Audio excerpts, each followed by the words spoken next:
1992, March, I think it was. You get the move to Leicester.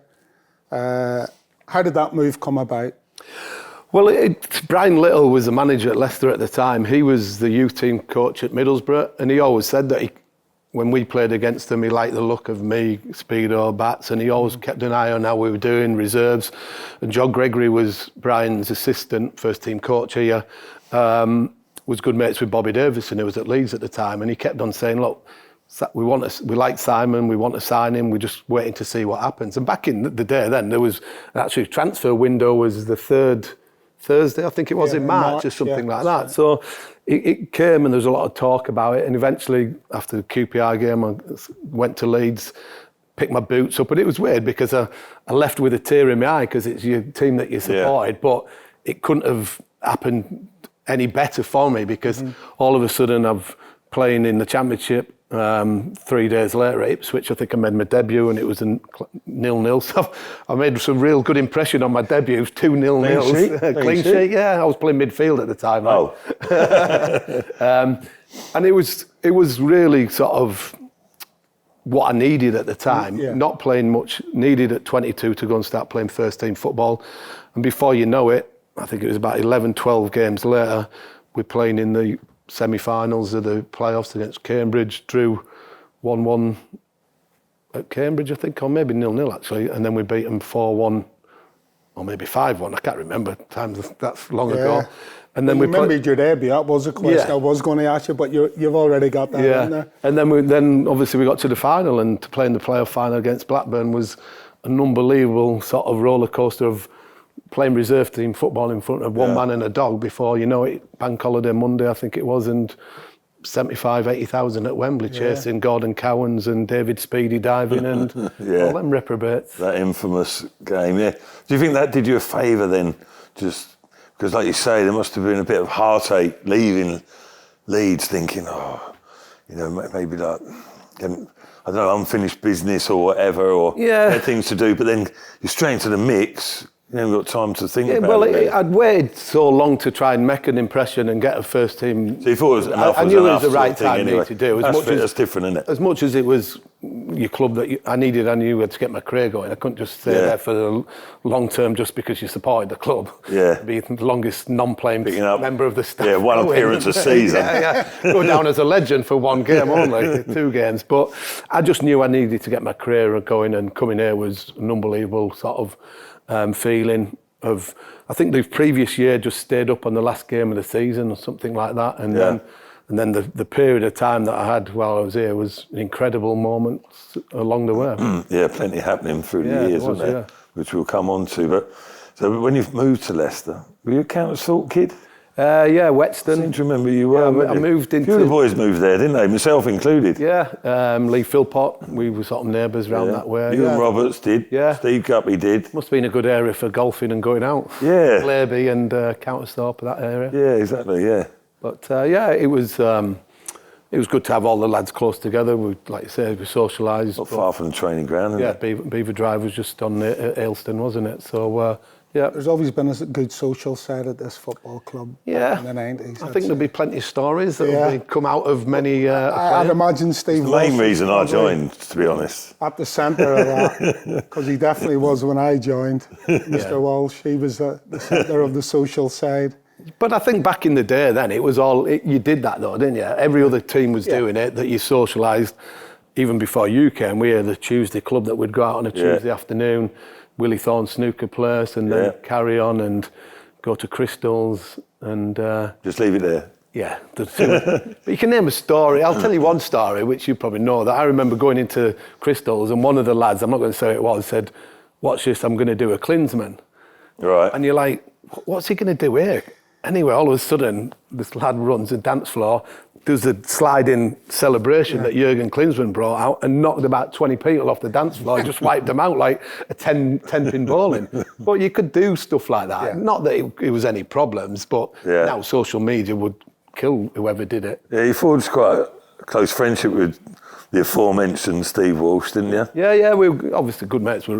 Everybody knows Walsh as well as each other, to be fair. Many stories, good and bad, about him, and nights out. But we're not fishing for them. No, but he was a proper leader, wasn't he? He probably, when people ask you the question, who's probably your best player that you've played with, it's really difficult because you've played with some real good players, as you two have as well.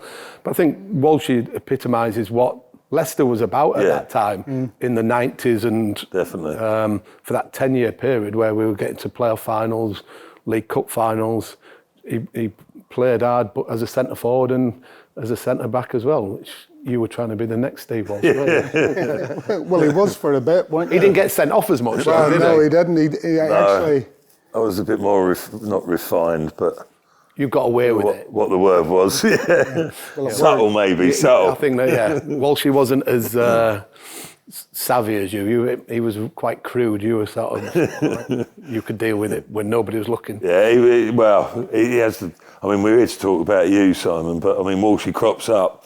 The tag, Mr. Leicester, is very apt really with him, isn't it? Well, he was one way for one reason or another. Yeah. And I always remember we played Newcastle, 97, I think it was, and they'd just beat Man U at St James's 5-0, 5-1, and Newcastle are coming to players at home, and all of a sudden thinking, I'm going to be playing against Ginola. I'm thinking, what are we going to do here? So I'm going to think, I said to Walshy, right, I'm just going to kick lumps out of him and see what happens. So first half, I've kicked lumps out of him.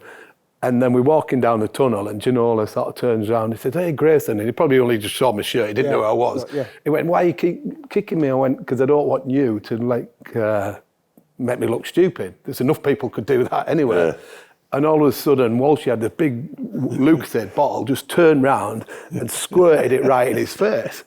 And you're like, that's the worst person you could do it to, because Ginola had the long locks, and all he did was push his hair back and went, "Because I'm worth it." No. And we just went into the tunnel, down the dressing room, going, "He's going to get it this afternoon again, late second half." And how did that game go? Yeah, we beat him too. Yeah, we beat him. Yeah. You touched on the playoff final against Blackburn. What do you remember about the other playoff finals? The second one against Swindon, I wasn't involved. I had a couple of injuries. And then the third one was the Derby one, which was really memorable. That we'd got to the final after a great run that we'd had. I think I can't think who we beat in the semi-final. Oh, Tranmere. I think we beat Tranmere in the semi-final, and it had all kicked off. There was, I think, Eric Nixon was all involved in some fights and stuff like that, and you're like, right, yeah. And then we played Derby, who had all the big hitters. They'd spent loads of money: Craig Short, Tommy Johnson, Paul Simpson, and they were the favourites. And we got absolutely battered that day. But they were the best team by a mile. We had the biggest team I've ever played in. Thought about us front three, wasn't it? The front three was Walshy, Ian Ormonroyd, and Ewan Roberts. All at 6'4". We had three centre-backs, Jimmy Willis, Brian Carey, myself, over 6 foot. Gary Coatsworth, 6'2" at right back. Mickey Whitlow, left wing back, 6'1" as well. But Brian always said that he did it to do a job. And I remember that game, I should have been sent off. I brought down Tommy Johnson as last man. Roger Middlefield, who was a referee at the time, just give me a yellow card, and I thought, happy days, got away with that. This day and age, you'd got no chance of surviving. He was a nice fellow, though, Roger, wasn't he? Brilliant referee, knew what he was on about. And as the game panned on, we went to extra time. Unfortunately, I helped set up one of the goals, the winning goal, sort of. Julian and... We were going to mention that. Oh, you weren't? You were? Yeah, we were. Oh, right. Yeah. But it was good because Tomo, Steve Thompson and Julian were involved in it, and then played me on the right wing. And I'd moved from playing centre-back to right-back at the time and crossed it. And really, Ian Ormonroyd should have scored with a header, but Mark Taylor sort of parried it, and Walshy was there to get... bundle it in. 3 million photographs dispatched around the Leicester area off the back of it. It's still going strong. Still getting printed now. They must be still sort of been making money off the back of that. And it was an incredible feeling. Silence of the Rams. Yeah, because they were the best team, and they should have beat us. And I remember John Arks, the American international, he missed an absolute sitter. Paul Williams missed for one of our goals, shut his eyes on the line because he saw one of our big centre forwards going about to knock his head off. Yeah. And yeah, what happened there? That was bizarre. He just went to head a ball on the line and he had his eyes shut and he missed it completely because he'd seen, like I said, either Walshy or sticks coming from the side. You think that's what it was? Yeah. I always remember playing against him at Coventry when I went to Villa in the end. And I always said, last time I seen you, you were crying. Your eyes were still shut at Wembley. He didn't take too kindly. Yeah, he loved that, didn't he? And so he was, after third attempt of being to get to the Premier League, great for the city, the football club, and... Sorry, no, I was You were just captain for the on that occasion as well. Well, because Walsh had been captain and he'd had a few misdemeanours with referees and sent off a few times, and Brian took his captaincy off him. I think Millsy was probably vice-captain, was injured. Unfortunately, I was probably third in line, but... fell in your lap nicely, unbelievable What was that feeling like then, walking up? To walk up the I know stairs. Matt's done it. Yeah, to walk up them famous stairs and then across and lift the trophy. The one biggest regret that I've got is that on the way up, somebody gave me this Leicester City bucket hat. And I've got this bucket hat, I'm lifting it up the trophy, I'm going, these are all on the pictures now, and you're thinking, what did I do that for? But you just... in the moment. You're in the moment, are you? You know what I mean? Yeah. Definitely. Oh, sorry, I was going to jump in and ask you how Julian Joachim must have felt. Was he 5 foot nothing, isn't he? With all those giants walking around. Yeah. Well, he only came on in the tunnel. Yeah, he came on as sub, did Julian, but he turned out to be a great player as well. But we did have a big, strong team. I think Mark Blake might have played in there, and Colin Gibson as well. The other two of the team. Oh yeah. Heady days they were, weren't they? I mean, it was regular trips. Yeah, well, down the M1 to London, wasn't it? Well, it was like the second home, wasn't it? So the 3 years in like it is now, the Championship playoff final. No team's ever done that. No. The following year, then Brian left to go to Villa. Mark McGee came in, and we got relegated back down, it was a tough time for a lot of us that had been there a long time, and he wanted to sell quite a few of us. I know that he offered me to Bristol City. I said, I don't want to go. I'll fight for my place.